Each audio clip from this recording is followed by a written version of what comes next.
Hello, my name is Michael Kaler, and I am the lab manager of the diffraction facility located at the Institute for Advanced Materials and Manufacturing at the University of Tennessee, Knoxville. Before we begin, please like, share, subscribe, and turn on notifications if any of our videos have helped you out. When removing the programmable divergence slit, you want to hold on right here and then loosen this screw here. Make sure that you have this in a nice firm grip, as gravity will want to pull it downwards and fall onto the floor, so don't let it do that.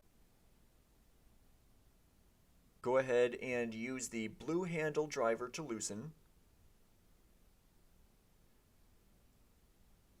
You see now that it is moving, but if I tried to remove it, it is still locked into place. Basically, just loosen this enough to get the prefix module out. I don't like to loosen it too much because then the screw can fall out when the incident beam side moves up. You then want to take this piece here and put it in the slot on the wooden block there. It should be nice and stable. You see that this black cord is now going, in the video it is towards the top of the screen, in the chamber it is off to the left side. Let's now remove the diffracted beam programmable anti-scatter slit. In order to support this prefix module, I will hold on right here and loosen this screw. Just like before, you want to support the prefix module well. I will loosen it just enough and then slide it out. Down here on the right hand side of the chamber, you see that I have another wooden block, so I will once again put this piece here into the slot. At this point, I carefully remove my hand just to make sure that the prefix module doesn't tilt forward at all. Sometimes that can be an issue. And don't have it so close to the front of the chamber that the door will hit it when it closes.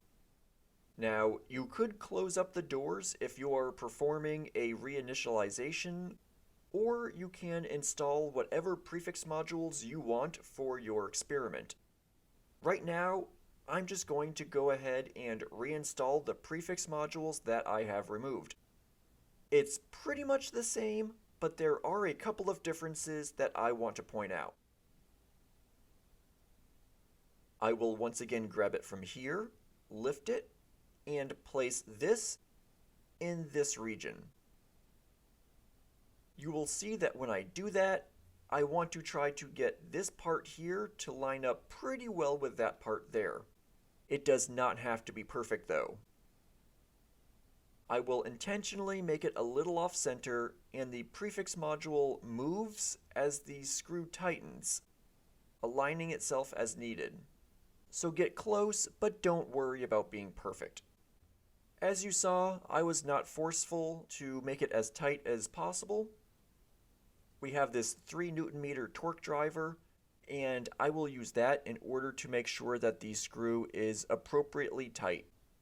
We also have a 10 Newton-meter torque driver, but that is for changing sample stages. Let's now reinstall the programmable divergence slit. I will grab it from here, lift straight up, and then line this and this up relatively close, but again, it does not need to be perfect. I'll just tighten that up. That feels good. And then I will use the torque driver to make sure it is appropriately tight. And that's it. That is removing and installing the programmable divergence slit and programmable anti-scatter slit. Thank you for watching, and I hope you have a great day.